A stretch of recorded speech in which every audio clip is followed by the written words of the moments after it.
আজ খুব মজার একটি রেসিপি করব ইলিশ মাছের। ইলিশ মাছ আমাদের সবারই প্রিয়।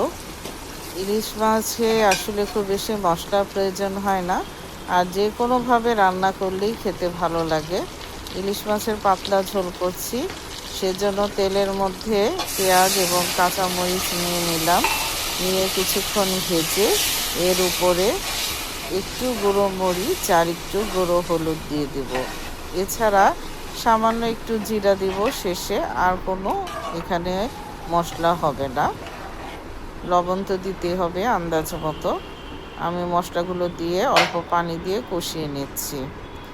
এখন ইলিশ মাছের কয়েকটা পিস দিয়ে দিব, সাথে ইলিশের ডিমও দিয়ে দিচ্ছি।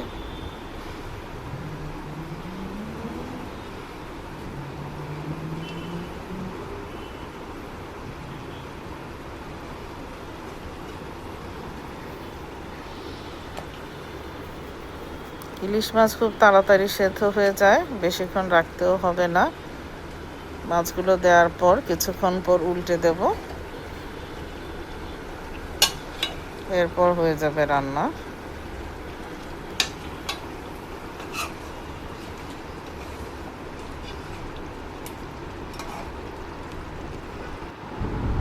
এরপর বাটিতে তুলে নিলাম।